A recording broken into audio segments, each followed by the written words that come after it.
Good afternoon, ladies and gentlemen. This is your reporter Badr Shahabi speaking from Kuwait. Today, I would like to talk about the 7 ages of globalization.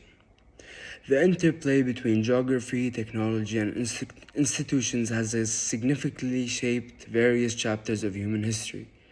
Throughout human history, these underlying aspects have interviewed to influence multiple developments that have been quintessential to civilizations across the globe.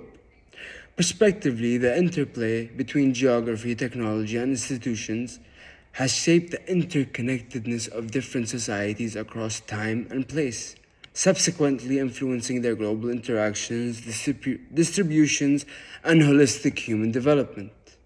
In the book 7 Ages of Globalization by Jeffrey Sachs, it explores the aspect of interplay, mentioning the factors and subsequent impact of human interactions and development. Sachs explores the 7 Ages of globalizations, which are the Paleolithic, the Neolithic, the Equestrian, the Classic, the Oceanic, the Industrial, and the Digital ages. And it discusses the interplay between geography, technology, and institutions and how they have impacted human development across time and space. I will first start talking about the Paleolithic age. This era has spanned from 7,000 to 1000 BCE. According to Sachs, it contributed to the development area of history. He explains that this era was the mass migration of establishment of humanity's first somewhat structural society. Humans migrated from the cradle of mankind in Africa to Europe, Asia, Australia, and later into the Americas. As seen, humanity's first society was primarily hunters and gatherers, using rudimentary tools from rocks and bones to hunt large game. The most important intervention of the Paleolithic era was the invention of fire, which enabled the humans to conquer both temperate and cold territories, thus explaining their widespread migration across various geographies. These early humans lived in clan societies where members were mainly focused on close families, living together, foraging for food, providing security and other human against other human species and dangerous animals. People lived in caves and practically they used rock and other artistry, including cloth making. In retrospect, the Paleolithic era marked the state of human interaction as people started living together and cooperating for survival. Then we move on to the Neolithic era. The Neolithic era dates from 1000 to 3000 BCE. Prospectively, this was the most instrumental phase in human history as it began to adopt a sedentary lifestyle, quitting the nomadic lifestyle. According to Sachs, the advent of warmer climates towards the last age drastically opened up new geographies. As such, warmer climates, especially across the Eurasian zones, were ideal for agriculture, enabling people to practice crop farming and animal huntistry. More so, it enabled the domestication of the first animals, including dogs, sheep, and goats. These were critical in human adoption of sedentary lifestyle as well as agriculture. Herein, new technologies were invented and agricultural systems that substantially enhanced human societies. In addition, this era also transformed human societies as it paved the way for settlement in villages and led to key establishments, including humanity's first political system. Similarly, these interactions significantly expanded this phase as warmer climates enabled more migration, especially to the Americas. Human interactions were also heightened through the trade, as neighboring villages traded with each other, bartering agricultural and animal products. The Neolithic age led to the adoption of agricultural substantial enhancement of human life and through interactions and increased migration through geographies and establishment of institutions critical for human society. Now, the Equestrian Age was the next age after that. This was between 3000 to 100 BCE. This constituted another significant phase in human history. According to the advent of sedentary lifestyle, the adoption of agricultural the Neolithic age, people took their tools and their farms and paved the way for the Bronze Age. Discovery of copper and bronze and crafting these tools for agriculture and weapon and the use for enhancing human interaction through trade. Britain also invented this phase as it was critical for documenting human activities, including trade and other interactions as poetry, thus helping preserve the human interaction and traditions. This underscores the most important breakthrough of the Equestrian Age was the domestication of the horse. Now, the horse and other pack animals, including the camels, domesticated and revolutionized the human society, and subsequently humans interacted by facilitating trade over land. As such, it significantly enhanced the trade, communication, military warfare, consecutively public administration, and the supporting key institutions like governments and stuff like this was founded in this era. We move on to the Classical Age. The Classical Age dated between 1000 to 150 CE. And it marked the most important phase of human history, and that was the large-based empires, greatly enhanced by territorial expansions, facilitating even greater human interactions, which led to the technologies and transfer of establishment with both political and religious institutions. This classical age is categorized by their age of extensive empires, including the Azarian Empire, the Persian Empire, the Roman Empire, the Greek, the Mongols, the Indians, the Ottomans, establishing civilizations in human history. As seen in these empires, it significantly enhanced interactions as the conquest of new regions brought people from diverse cultural backgrounds together. Similarly, it extensively reshaped global geographies by transforming societies as conquered societies were assimilated to conquered empires. It was substantially enhanced trade as people traded across empires, creating networks of commerce. Moreover, the era was marked by significant technologies and transfer across empires, particularly in the agricultural space, navigation.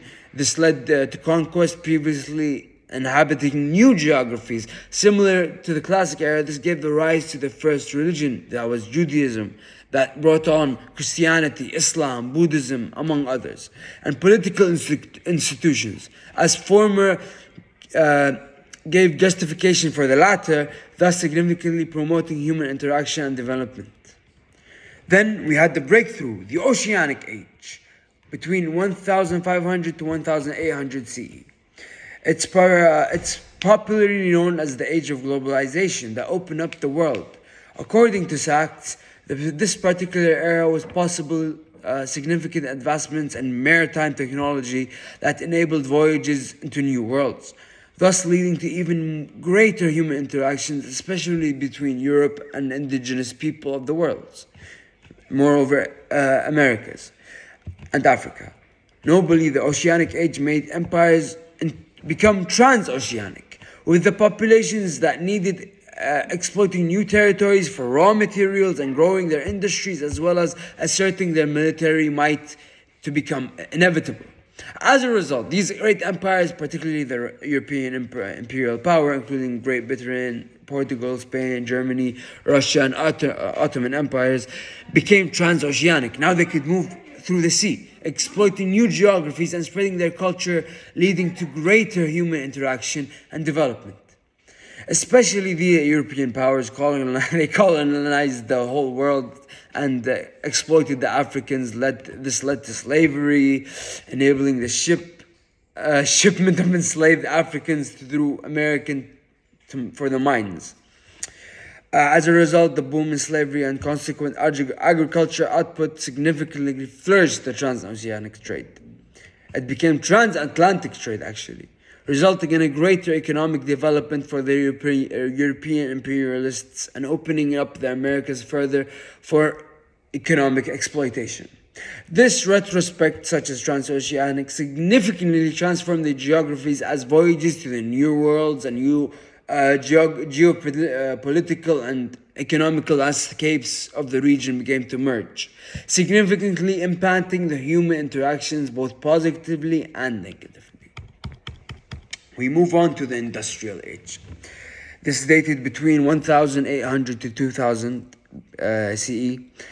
It ushered in the great modernity of human history. According to the technological advancements preceding the Industrial Revolution, that included the intervention of the steam engine, large-scale farming, manufacturing machines, and developing railroads, water, and air travel, boom.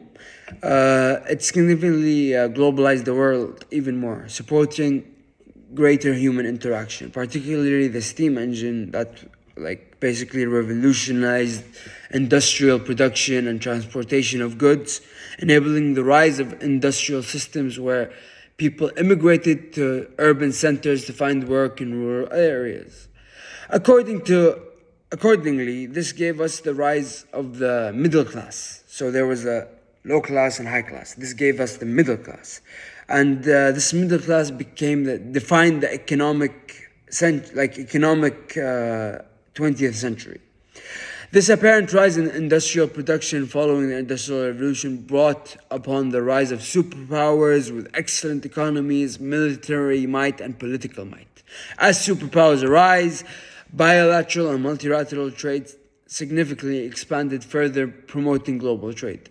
On the downside, the human conflict became inevitable, and then we had World War I, World War II, which significantly changed the geographies and the path of this development.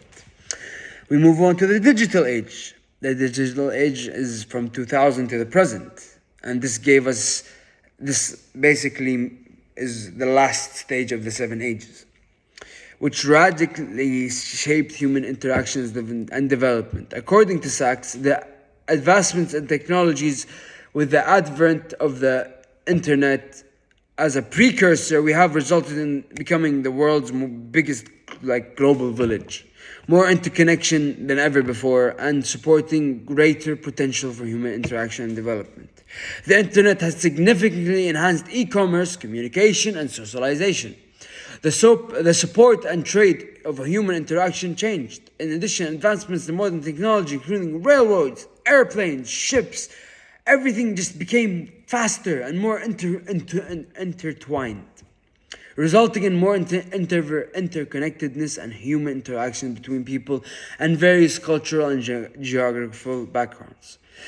Also, disruptive technologies have placed greater impacts on the big era, supporting the rise of new industries relying on big data. As such, information has become a key tool in power, influencing the global politics, economics, and social backgrounds of the system. On the downside, this increased exploitation of rising of global population had a devastating impact on the environment. Degrading and global warming led to climate change. In addition, global pandemics such as COVID-19 have become prevalent as a result of globalization, with the potential to disrupt most aspects of globalization, including healthcare, transportation, and basically impacting the whole human development. In conclusion, the 7 agents of globalization and institutions have explored an interplay between these salient aspects across time and space over the 7 ages. How all along the 7 ages of globalization interplay between geography, technology, and institution has influenced globalization significantly, impacting and enhancing human interaction and development. This enables us to understand the history across the different phases of a greater appreciation for human globalization. This has been Brother Shahabi. Thank you for listening, dear listeners. This was the 7 Ages of Globalization. Thank you.